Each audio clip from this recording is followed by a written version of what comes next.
Order, members.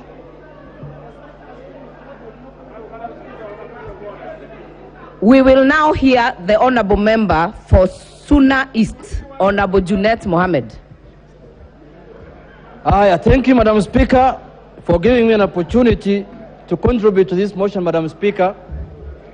Madam Speaker, I'm a member of the appointment committee that vetted the nominees, Madam Speaker, and we had taken a lot of our time to make sure that, Madam Speaker, we look into this matter in a very good perspective, Madam Speaker. Madam Speaker, why we were doing that is because this is the highest decision-making organ of the country, Madam Speaker, the Cabinet of the Republic of Kenya. Madam Speaker, if I may give my views on what was presented before the committee, Madam Speaker, and in accordance with the report that we have made as a committee, Madam Speaker. Madam Speaker, the Constitution is very clear. The Constitution says that this country, when appointments are made, we must look into issues of regional balance, we must look into ethnic balance, and we must look into issues that can bring cohesion in this country, Madam Speaker. Madam Speaker, if you look at this appointment of these ministers, Madam Speaker, we have a cabinet now consisting of 24 members, Madam Speaker. 24 members. And if you look at the composition of this cabinet, Madam Speaker, of these 24, the region where the president comes from, Madam Speaker, 4 ministers come from there. Including the president, there are 5 in the cabinet. The region where the deputy president comes from have 8 ministers, Madam Speaker. Including him, there are 9. If you put 9 plus 5, there are 14. And the total number is 24. All the other parts of the country has only 10 cabinet ministers, Madam Speaker, ambayo wametupiwa kama kuku na tupiwa mahindi, Madam Speaker. Madam Speaker, this is when will a Turkana be a minister in this country? When will Borana be a minister in this country, Madam Speaker? When will a Kuria be a minister in this country, Madam Speaker? If every election, year in and a Pokot, year in, year out, we have the president's region having 5 ministers, the deputy president ministers having 9 ministers, out on 24 ministers, you have 14, the other part of the country are 10. Madam Speaker, if that is not unfair, what do you call unfairness, Madam Speaker? This must stop, Madam Speaker. This is unconstitutional, Madam Speaker. This is an affront to the constitution of this country, Madam Speaker. That is why the constitution speaks to the issue of regional balance, ethnic balance, and cohesion of this country, Madam Speaker. First, Madam Speaker, on that note, this appointment lacks the constitutional merit that it requires for it to govern this country, Madam Speaker. Secondly, Madam Speaker, we have vetted the members. Some of them are distinguished, outstanding members, Madam Speaker, and I agree with the committee that some of them merit to be cabinet ministers, and they have qualified and passed the standards that we were looking for as a committee. But a few of them, Madam Speaker, as we have noted in our minority report, are substandard, Madam Speaker. Madam Speaker, when you are talking about the cabinet of the Republic of Kenya, and you want to have a cabinet minister seated there who has a live case in court, not a capital offense, Madam Speaker, of murder, Madam Speaker, how do you want this House to approve that, Madam Speaker, unless we have lost our head, Madam Speaker? Madam Speaker, it is very clear. It is very important for the image of this country, Madam Speaker, for that nominee to step aside, go and clear her cases in court. Once she has finished. What is your point of order, Honorable GK of Ndia? Who's GK?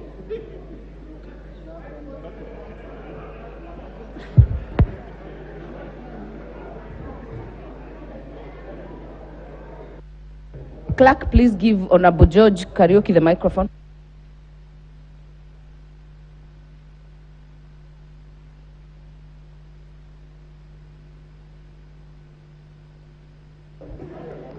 Thank you, Honorable Speaker.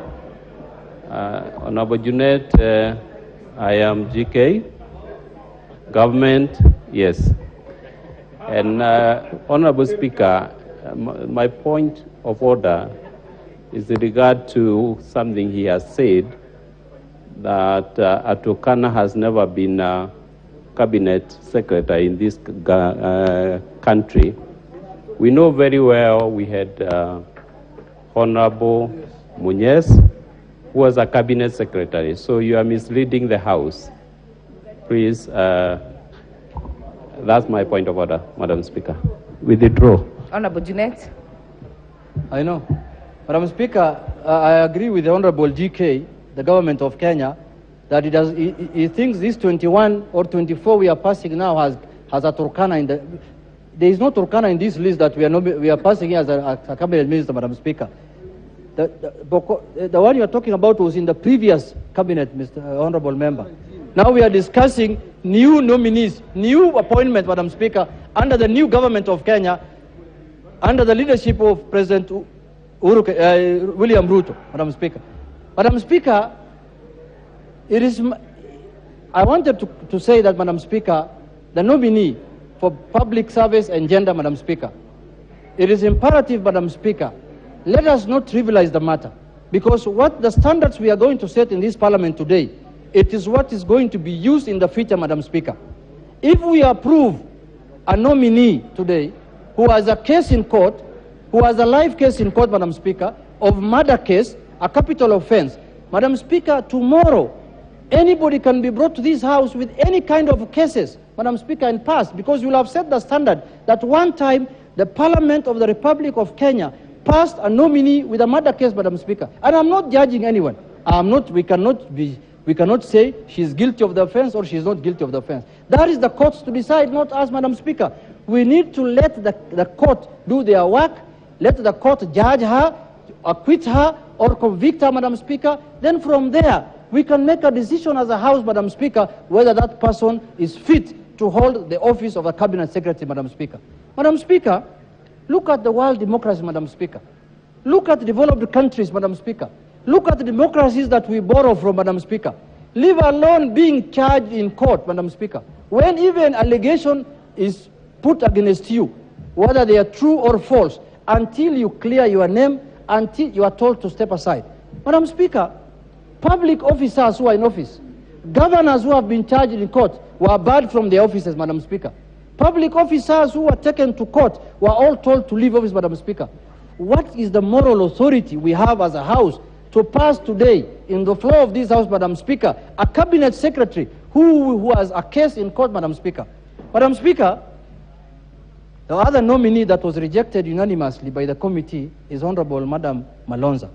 Madam Speaker, I don't want to speak like the way my colleague spoke here, whether she's a female, whether no. We were not looking at gender, Madam Speaker. We were looking at the suitability and the competence of that individual to hold that high office of a cabinet secretary, Madam Speaker. And if, in the eyes of the committee felt that the person did not stand up to the requirement of that office, Madam Speaker. What is out of order, Honorable Makali Mulu? Yeah, thank you very much, Honorable Speaker. Honorable Speaker, I didn't want to disturb my colleague and friend, Honorable Junet, but I think when he says that they were not looking at gender, that is unconstitutional. The Constitution demands that they must consider gender as one of the key factors when looking at these things. Thank you very much. Honorable Madam Junet. Speaker, Dr. Makali is somebody I respect highly. But Madam Speaker, the reason of our failure was not because of our gender. That's what I meant. And if that gender is not suitable for that office, Mr. Speaker, there are many qualified Kamba women, Mr. Speaker, in this country who can hold that office. She's not the only Kamba in Kenya. So, Mr. Speaker, I was just saying she was not disqualified based on her gender. Let us not bring the gender card on the table now just because she's a female lady, a female nominee who has been rejected by the committee, Madam Speaker. So, Madam Speaker, what I want to say is that Parliament is being watched by Kenyans, Madam Speaker. Parliament is being tested. This country, this Parliament has a destiny with the people of Kenya, Madam Speaker, on the approval of these nominees. Kenyans want to know whether we are a conveyor belt. Kenyans want to know whether we are a rubber stamp, Madam Speaker, for the executive. We must stand up and tell the executive they are wrong when they are wrong. There are many Kenyans who are qualified that they can bring back to this house, Madam Speaker. There are over 30 million Kenyans who can do the job of a cabinet secretary, Madam Speaker. It's not only me and you and others who have been nominated, Madam Speaker. The reason why the Constitution, Madam Speaker, gave the approval of nominees of cabinet secretary to the House, Madam Speaker, there is a valid reason for that, Madam Speaker. Look at what happens in the United States, Madam Speaker. If we approve these members just because we are part of the party that is forming government, Madam Speaker, we shall be doing injustice to Kenyans, Madam Speaker. You must rise up and stand up and defend the rights of Kenyans, Madam Speaker, whether it is favoring you or it's not favoring your party, Madam Speaker. So for that reason, Madam Speaker, I want to urge this House to agree with the minority that we reject those 3 nominees so that we can have other Kenyans nominated who are qualified, who can do the work for this country, Madam Speaker. When you are made a cabinet secretary, you're not going to serve your family. You're not going to serve your wife or your husband. You are going to serve the people of Kenya. And the people of Kenya gave their sovereignty to the members of parliament so that they can do on their behalf the vetting of the nominees, Madam Speaker. Honorable members, stand your grounds. Don't be intimidated. Whether you're in Kenya Kwanza, whether you're in Azimio, do the right thing for the people of Kenya, Madam Speaker. And we must stand up and defend the Kenyan people, Madam Speaker. Thank you very much. And have a good day. And let's make sure those 3... Your time is up. The member for Naivasha, Jane Kihara.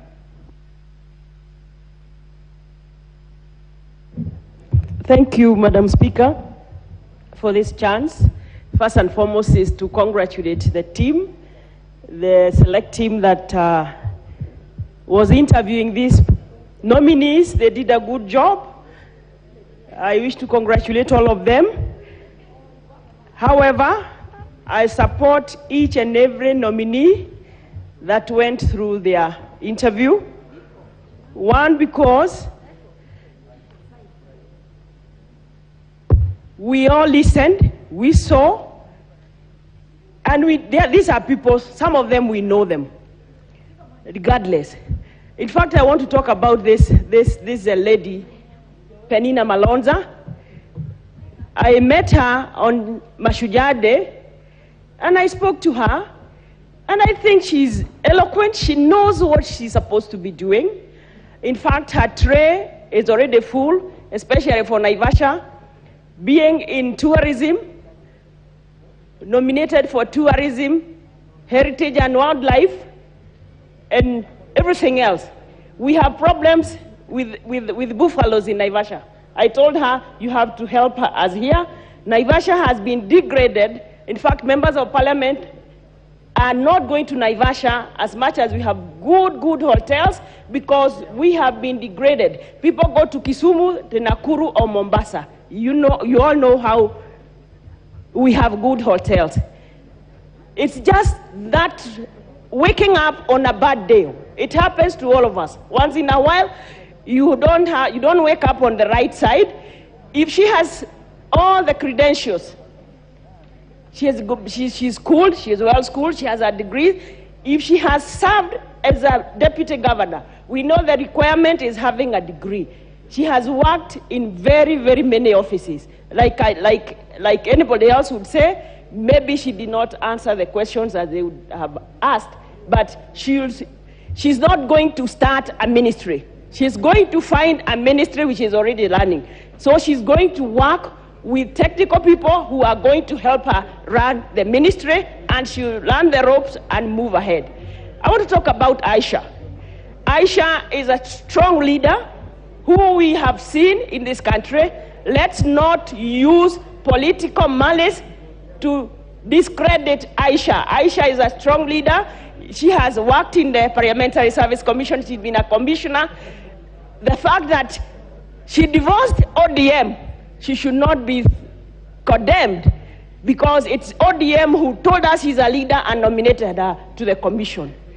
Honorable Mudavadi, Honorable Wadai, for heaven's sake, telling us that Honorable Mudavadi is going to be an errand person, an errand boy. We know he has worked in this country. In fact, he has been a vice president of this country. He has been a minister for finance. He cannot be an errand person. So he is able to do the work and supervise the ministers. Madam Speaker, it's upon this House to pass these nominees. You have CDF committees members. You are not going to get a person who is not going to help you perform your role. So the president nominated the people he thinks are going to help him deliver this country, remove it from the economic... Honorable Junet, what is out of order? Madam Speaker, no, Madam Speaker, this is a House of Record, Madam Speaker. You see, Madam Speaker, this report was done by a parliamentary committee called Appointments Committee, Madam Speaker, chaired by the Speaker, Honorable Moses Pasika Wetangula. Madam Speaker, is it in order for the Honorable Member to say that we are victimizing Aisha because she was a member of ODM? Now who's victimizing Malonza? Is it Kenya Kwanza because she was removed by the whole committee who are members of Kenya Kwanza and Azimio? Does it mean that Malonza was also victimized by Kenya Kwanza? Madam Speaker, those parochial way of debating can divide us, Madam Speaker, and we are ready for it. Honorable Jean Kiara, continue. I think I'll continue because, in fact, this lady may have feared Junet because of the way she asked questions. Maybe that's why. Because from her papers, from her credentials, she has served in many offices, she has worked in many offices, she has been a deputy governor, she has gone to school. So I think she just feared those remarks that usually are made by Honorable Junet. Mr. Speaker, Madam Speaker, we don't need to be mean. We don't need to be mean just because the nominees have come from the president who maybe you did not support. I think we need this. We need to have a government running. We are waiting for these people to go to offices, so we start running to their offices because there are so many needs that we need for our people. Like I said, Malonza, I'll run to her for our Naivasha being degraded. I'll go to her office because of the buffaloes we have. I know I'll go to Rinturi because we need seeds for our farmers. So this is something that we should do away with, get the government running, and we all start running to those offices because we need to serve the Kenyans who elected us. With those very, very many remarks, I don't need to say much. I only need to say we need to pass this report and reject the dissenting one. We pass every nominee so that they sit in the office. And especially Madam Malonza. Thank you. Member for Endebess.